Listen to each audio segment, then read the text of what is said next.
Pag-usapan natin ang Live Good Affiliate Compensation Plan. Dito, lahat ay may dalawang genealogy trees.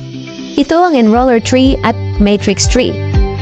Sa enroller tree, ang mga nandun ay ang lahat ng personal mong in-enroll. Pagkatapos mga in-enroll ng mga in-enroll mo, and so on tapos, mapupunta lahat ng personal mong in-enroll sa first level ng iyong enroller tree.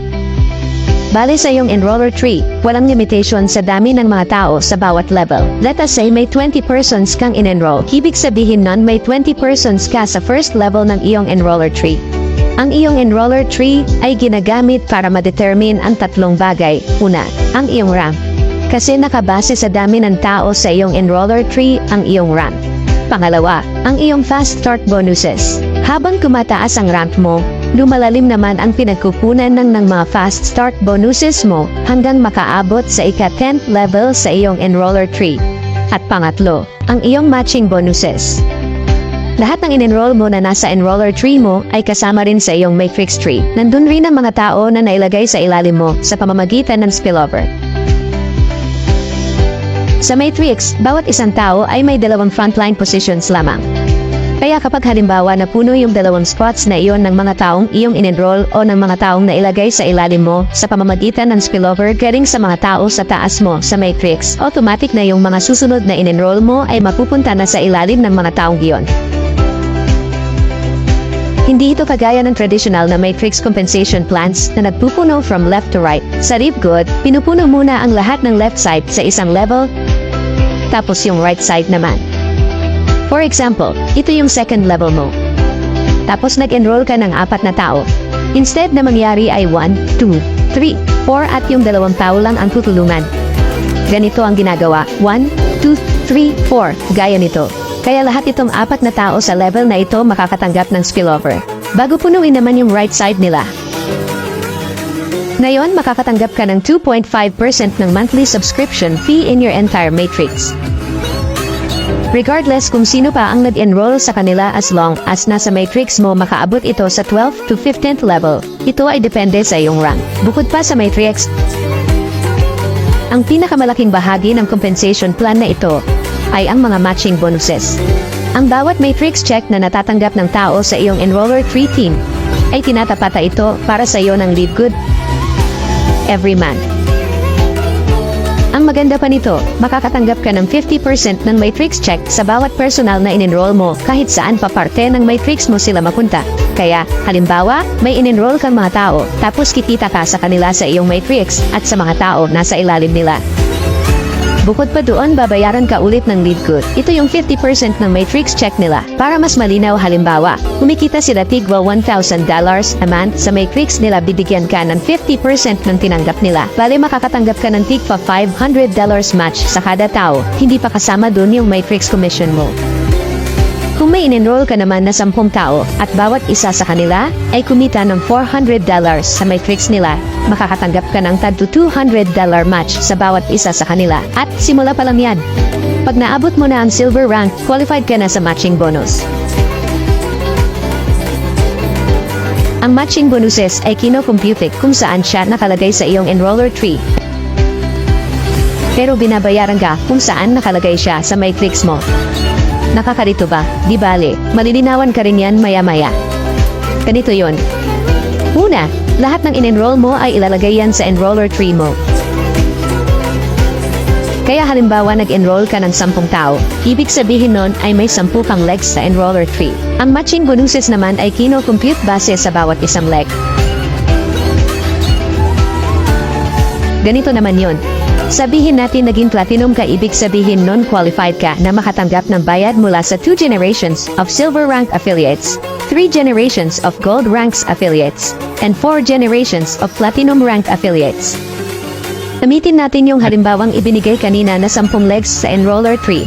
Sabihin natin itong unang leg, yan yung unang taong in-enroll mo, tapos may na-enroll siyang 2 tao. Tapos isa dun sa mga taong yan ay may na-enroll na marami. Yung isa naman konti lang. Ang mga taong ito ay nadoble tapos boom. Nasa 4th level ka, may isang nakaabot sa gold rank. Lahat ng ito pababa at nasa labas nitong gold rank member mo ay iyong first generation of volume. Ikaw ay qualified para sa first generation silver match na 10%. First generation gold match, 5%. And first generation platinum match, 5%. For a total match of 20%. Sa bawat isang tao sa labas at sa ibaba ng first gold rank affiliate. Ngayon since ang isang gold affiliate ay qualified para sa silver generations and matches, lahat ng volume nitong gold affiliate ay kanyang silver and gold volume na siyang iyong second generation silver and gold volume naman. Pero ikaw ay first generation platinum volume pa rin kasi wala kang platinum sa pagitan mo at sa lahat ng volume na ito. So tignan natin paano ka nababayaran sa matching bonuses na ito. Hindi lang dito sa mga tao sa enroller tree mo kasama na pati sa matrix mo. Lahat itong tao sa enroller tree plus yung mga spillover na natanggap mo. Balikan natin yung nakakarikom sinabi ko kanina, ang matching bonuses ay kino-compute kung saan malagay ang tao sa enroller tree pero binabayaran sila kung saan nakalagay sa matrix mo. Sabi ko sa iyo may intindihan mo rin yan, so makakakuha ka ng 20% sa lahat ng kita ng mga taong ito sa matrix nila every month. Kahit saan pa sila may lagay sa matrix mo. Literal na walang limit kahit ilang tao pa ang matapatan mo. Kahit gaano kalaki pa ang kikitain mo sa matching bonuses mo or kahit ilang beses ka pabayaran sa iisang volume. Teka, ano? Tignan mo to. Tignan mo itong taong ito na nasa 14th level ng matrix mo. Ikaw ay binayaran dahil sa kanila sa iyong matrix. Plus natapatan mo yung matrix ng taong ito na meron rin itong tao na ito. Itong matrix ng tao ito na mayroon itong taong ito. Yung matrix nito. Yung matrix nito. Yung matrix nito. Yung matrix nito. Yung matrix nito. Yung matrix nito. Yung matrix nito. At yung matrix nito. Na ibig sabihin literal na binayaran ka sa iisang tao ng 11 beses. Oh! Sobrang laki talaga ng matching bonuses. At hindi ilan iyan, meron pang 2.5% of every dollar na manggagaling sa kita ng buong company na ilalagay sa bonus pools para sa Diamonds and Crown Diamond Leaders. Kasama dito ang kita sa membership payments para sa monthly and yearly affiliate sign-up fees. At kita sa lahat ng mga kinita sa mga pinagbentang products. Kaya halimbawa kumita ang company ng 10 million sa isang buwan. Ibig sabihin nun $200,000 ang mapupunta sa Diamond Pool at ang 50,000 ay mapupunta sa Crown Diamond Pool. So halimbawa kung may 50 diamonds sa company bawat isa sa kanila ay makakatanggap ng tagpo $4,000 monthly bonus on top of all other parts of the compensation plan. Grabe ang laki. Ngayon na alam mo na kung paano kakikita sa lead good, anong strategy ang gagawin mo? Simple. Mag-enroll ng mga tao, yun lang. Mas maraming tao ka na-enroll, mas madodoble ang dami nila, mas marami kang kikitain sa matching bonuses mo, at mas dadami ang pera mo. Hindi natin alam kung sinong susunod na diamond sa group niyo or saan sila manggagaling. Basta diretso lang ang pag-share. Yun lang. Let's rock! See you at the top.